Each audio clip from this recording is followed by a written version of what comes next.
Yesterday here in New York was the coldest day of winter so far. The news has been reporting on how frigid it is. But you know, I'm not complaining because I grew up in Toronto and I can remember being a kid and experiencing real winters. And it has been a very long time since I have felt a real winter. Winter that has that freezing cold weather, but also lots of snow.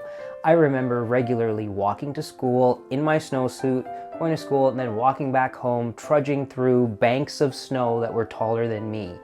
And one of my fondest memories from childhood was coming home on a very snowy afternoon and my mom telling us to get to the table because she had prepared a meal for us, and it was my favorite meal for snowy cold weather. Puri and potato curry. That's what I'm going to show you how to make today. Puri are flatbreads that are deep fried. They're an Indian flatbread and they're made with Atta flour, which is a whole wheat flour. This is like the flour that's used for roti and chapati. It's called Atta, A-T-T-A. You need to make the dough and set it aside for a little bit. And while the dough is resting, I'm going to make the potato curry. So let's just start. I have half a cup of Atta. I'm just going to make a few puris today. And then a pinch of salt. And some water, like lukewarm water. Now, I don't measure. I really don't. And I add the water until the flour is just incorporated.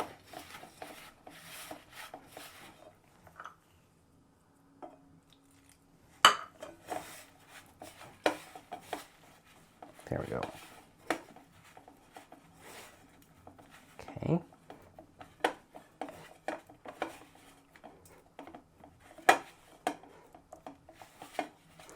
You can use white flour for this. My mom used to use just all-purpose flour for puri. She actually didn't use Atta. But Atta is the authentic flour to use for puri. Okay, that's what the dough looks like. And now I'm just going to put some oil on my hand. This is a classic decanting vegetable oil into an empty soap bottle so that you can squeeze it out. And then I'm going to knead the dough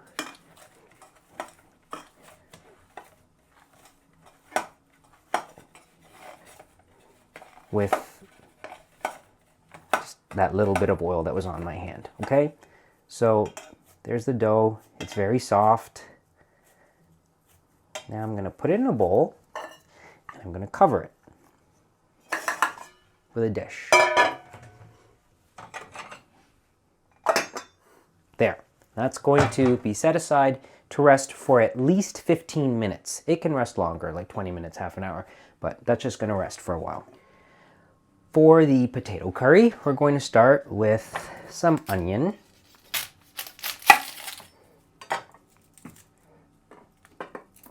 I'm just going to dice up a yellow onion. Okay, so dice up an onion.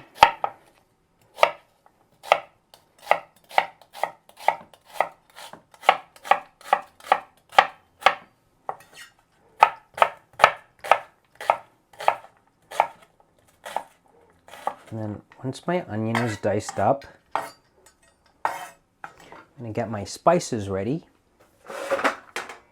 I have whole brown mustard seeds and whole cumin. Okay, so the first thing I'm going to do is take the mustard seeds and put them into the oil that I'm heating up in my clay pot. And you don't have to do this in a clay pot. You can do this in just any saucepan. So I'm putting some mustard seeds in there.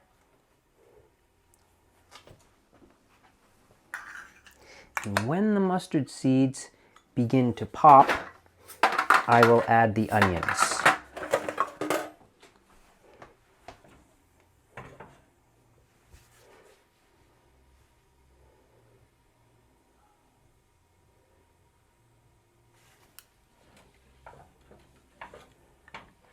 This is the beauty of this food, is the way spices are used to flavor the whole dish. You know, if you put the mustard seeds in later, there's going to be a different flavor to this.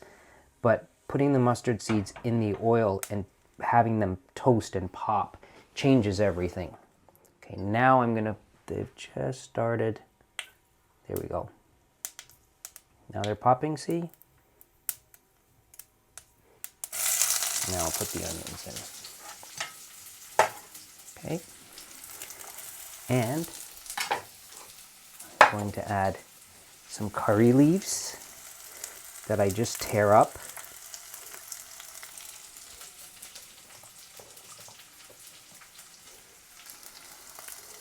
Okay. Get a spoon. Lower the heat a little bit. And then that's just going to, those onions are going to just fry away in that oil and turn sort of a golden color. While that's happening, I'll return to my cutting board.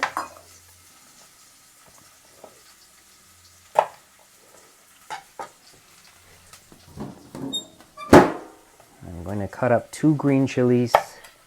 And if you can make this like not spicy at all, so you don't have to add green chilies. I'm also going to put in some fresh ginger.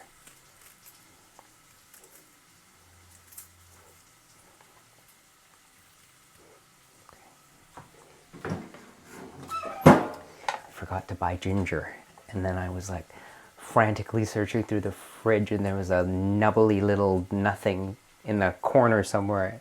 So, you know, it's better than having nothing, but I had to make do with what I had in the fridge. Ginger and potato, they go so well together.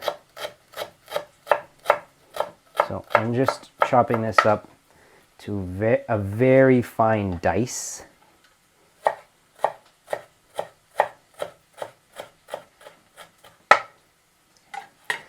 Ginger gets added to the onions, and the green chilies get added to the onions.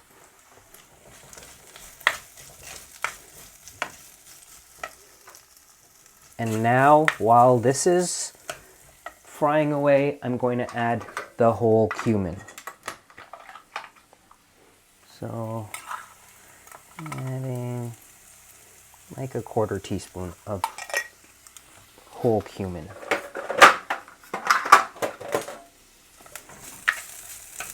Okay, and then I'm going to let this cook, and I'm going to prepare my potatoes.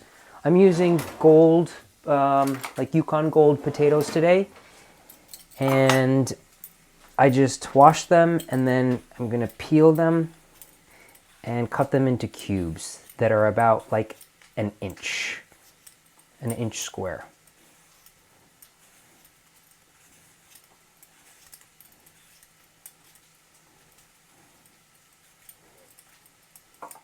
Okay, so I've peeled my potatoes. I'm going to cut them into pieces that are like an inch.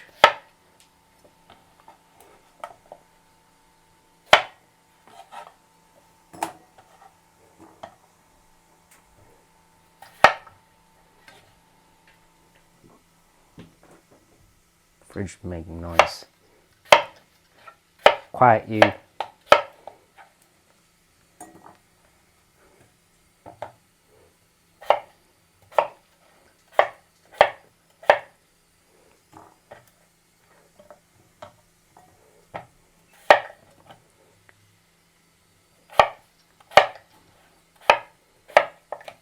You want to try to cut the potatoes more or less the same size, because you want it to cook at the same rate. You don't want some pieces to be disintegrating while other pieces are still hard. So that's okay. My potatoes, those, now have a look at this. This looks very, very nice. The potatoes will go in here. Okay. And then I'm going to chop up one tomato, a plum tomato, and I'm going to add that to this as well. Increase the heat a little bit. You know, so I have these like fantasies in my head where sometimes I imagine like, what would I, if I was dreaming of a situation that like of my future life, like what would I like? And you know what I would love, like what I've started dreaming about? Living, like having a house in the country, like a beautiful tiny house in the country with a yard, like a big garden, vegetable garden within a wall, like a walled garden. And then all of these meals that I like to eat, I wouldn't have to cook them. I would love to be able to putter around the garden and make flower pots and like do things outside in the yard, tend to my chickens. And in the kitchen, I would love to have two sisters that I found in India, South India, who wear saris like the South Indian way and have big black buns and have nose rings, diamond nose rings on each side. And they're two sisters that are between 60 and 70 years old, and they only speak Tamil. And I would treat them so well and bring them to Rhode Island, and they would have a little place where they could live, and they do all of the cooking. That's my dream. But I would like, they would make all this stuff. And I would have to speak to them in Tamil, like, because they wouldn't speak English. So I would have to communicate with them in Tamil, and I would say, I would call them like Achi or Amma. And say, Amma, indiki Puri sayalama. Today can we have Puri? And they would go like this.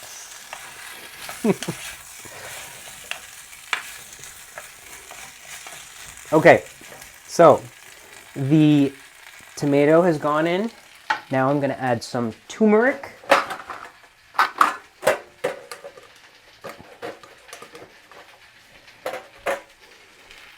I'm going to add about a quarter teaspoon of turmeric. I'm going to add chili powder. Now, I have a video on my channel on how to make this Sri Lankan chili powder. It's also called curry powder, but it's the same thing. This is store-bought. I ran out of my homemade stuff, and I actually would rather use store-bought. And this is my favorite brand of curry powder. It comes from Sri Lanka. The brand is King's. It is the best. It's the best chili powder that you can buy, Sri Lankan chili powder, like a teaspoon. And this also you can omit. If you don't want to make this spicy at all, don't add the chili powder. Now I'm going to add water.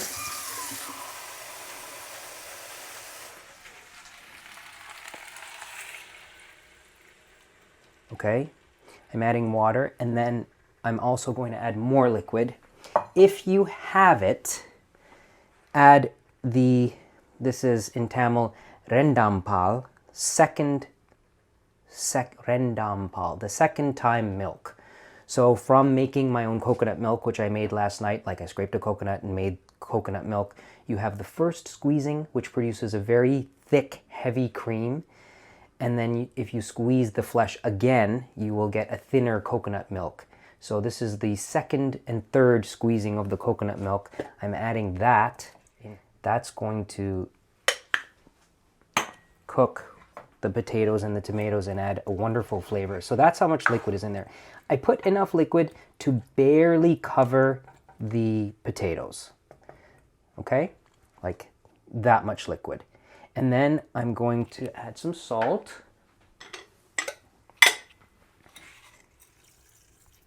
And cover this and bring it to a boil, like a gentle boil, and let that cook for 15-20 minutes.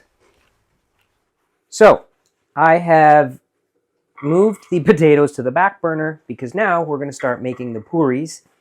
I'm just doing a little prep. I'm putting some paper towel into a dish. I'm going to put that over here. I am going to heat up my oil in my tachi, which maybe you'll remember was acquired in New Jersey at Patel Vasan Pandar, that lovely houseware store. Now I'm going to make the puris. So, in preparation for making the puris, I'm just going to take a little bit of atta and put it in a little bowl. Look at this nice little bowl. There's a crab on the inside. There's a sea on the outside. And this, I made this bowl. This is from the recent firing at Guy Wolf's of porcelain wares. And I saw a very old bowl, Chinese bowl in a book with a crab on the inside. And I was like, I want to make crab bowls. So that's going to have a tiny bit of atta in it. And now I'm going to just divide the dough into little balls.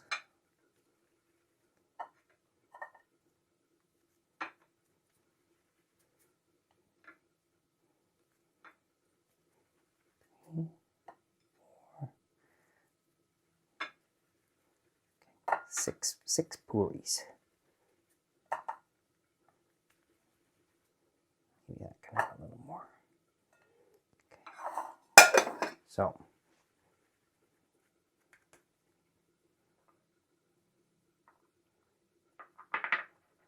it's pressed into the flour. And you want to try to roll this as evenly as possible, because that aids in the frying process, and you'll see why. So try to make a nice even round puri, evenly rolled. I'm going to roll a couple of them while my oil is heating up. The potatoes are bubbling away.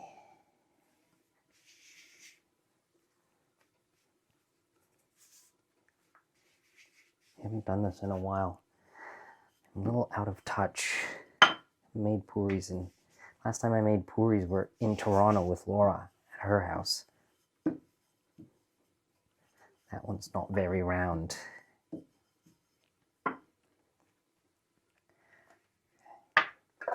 And I'll do one more.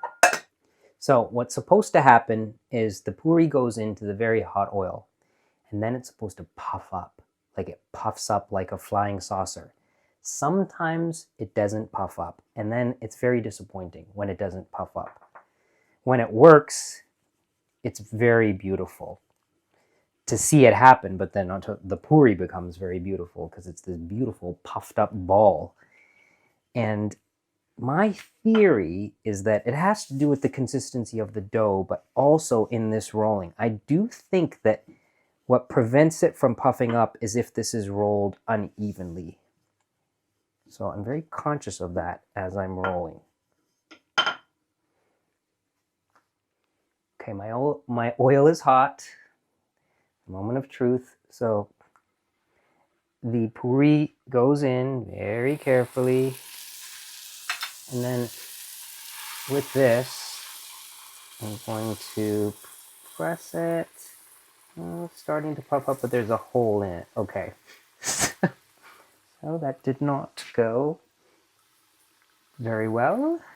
It's supposed to puff up completely, and then I turn it over. The oil's a little hot. They're still edible. Like, this is still totally edible. It's just not, this is not ideal. This is not how Manjula would, this is not how Manjula's puris come out. Okay. Maybe oil is bit hot. Maybe cool the oil a little bit. Okay, next. Let's see if the next one puffs up. Number 2. Come on, puri. Come on, come on, come on. Is it happening? Are you gonna puff up completely? No.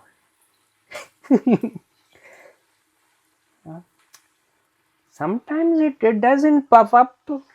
Then very sad day. Puri are flat.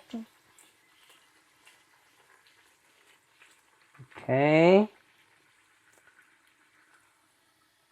I mean, they don't take very long to cook. They fry very quickly. So let's try the third one.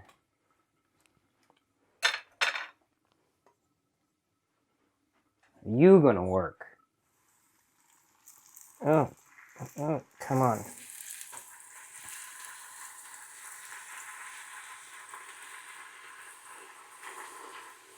It's supposed to like really puff up. For fuck's sake. I mean, I'm still gonna eat this, but it's not ideal. Okay, I'm gonna keep rolling, try to redeem myself.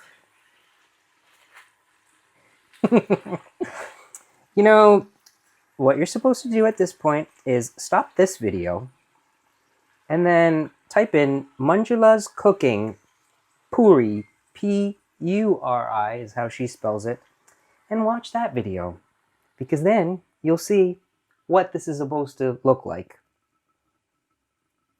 So many people have very flatteringly said that this is their favorite YouTube channel. I will tell you my favorite YouTube channels. My favorite YouTube channels are all cooking channels, and the top is a channel that is unfortunately only in Tamil. It's called Jarl Samail, and it's like an auntie in Jaffna making very traditional Tamil food. That's my favorite YouTube channel to watch. And then after that is a channel called Curating the Table, which is a young channel. I think they started making videos for TikTok a while ago, but the videos are so beautiful. The girl is this beautiful Indian girl who cooks in this kitchen that she lights with candles. Curating the Table, that's my next favorite channel. And then after that is Manjula's Cooking. Okay, come on, Puri. You better puff up this time. No messing around.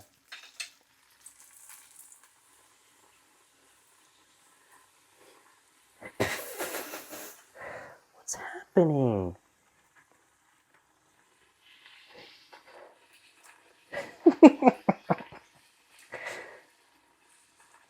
Something isn't working. What is it? Okay. We'll try it once more.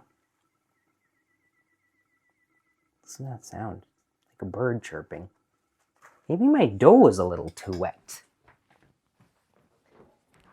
Maybe. Okay. Let's try this again. There are days when all of them puff up.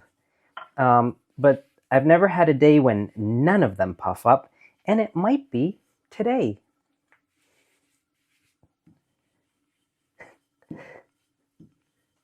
Again, Manjula's Cooking, making puri. If this intrigues you, watch that video. It's great. It's a very simple thing, puri. It's not complicated. Maybe I should roll it thinner.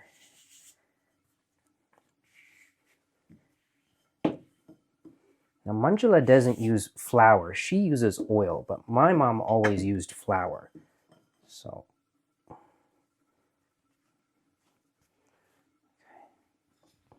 try it again.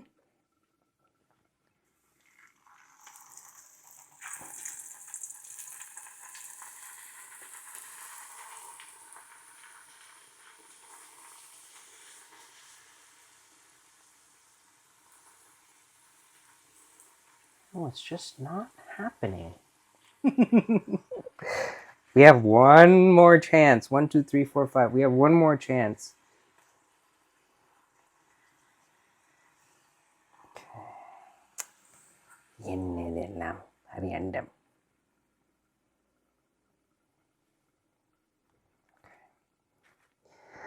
Last one. Let's see.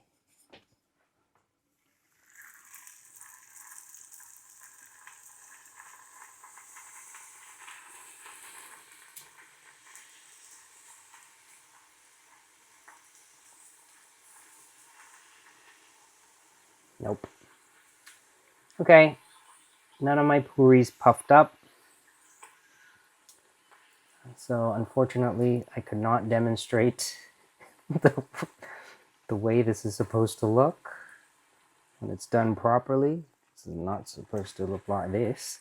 However, as I said, these are perfectly fine to eat. They will be delicious. They're just not as impressive. It's like a spectacle to see it puff up. It turns into like a flying saucer. It's beautiful. Okay. Turn the oil off. So our potato curry is almost done. Come have a look. There should be like a gravy in there. It's not a, there should be like a sauce. So the potatoes feel they're almost done. And at this point, I'm going to add the first squeezing of the coconut milk, the kind of coconut cream. Here it is right here. So this was in the fridge overnight, which is why it's kind of coagulated. But this is like the heavy cream, the first squeezing. And this stuff, because I made it from scratch from a real coconut, it is insanely delicious. So now this beautiful, delicious golden nectar, it's not golden, but it's like the equivalent of gold to me, gets added. This is called the mudalampal. Mudal means first in Tamil. And that, look at that, that's the creamy coconut milk. That gets added. And then this is going to cook for just like 2 or 3 minutes more. And then I'll turn off the heat and we can serve our dish.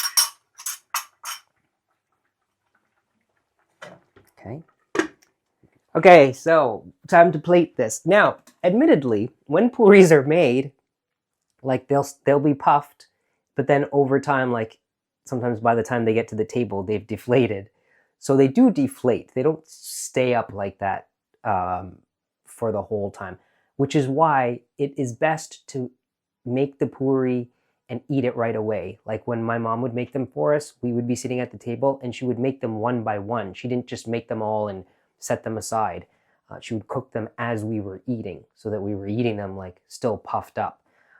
I'm just sad that this didn't work the way that I was hoping it would work, especially because you're here and I wanted you to have the feeling that I had.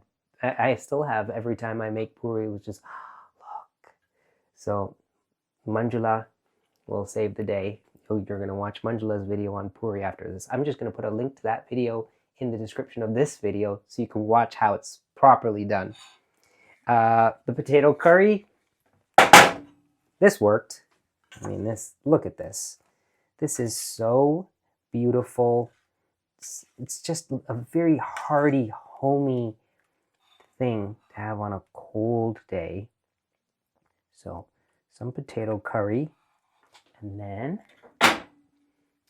a puri, a flat puri, and this is how this is eaten. Oh, and you know what goes really well with this? Yogurt, like a dollop of plain yogurt on the side. We would always eat it that way. So you take a bit of puri, and then some potato.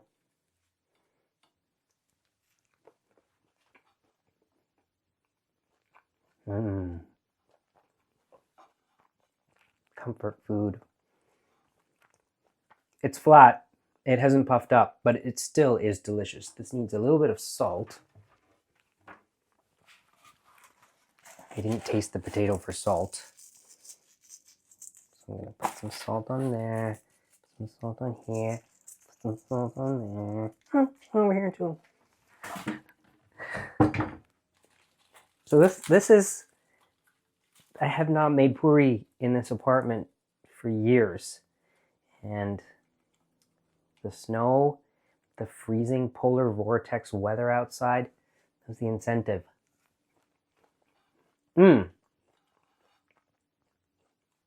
Delightful. Vegan. It's vegan, right? Yeah. Vegan. If you don't have the yogurt on the side, this is vegan. It's delicious. It's comforting. Even if your puri don't puff up, you'll enjoy this. Try it yourself and let me know what you think.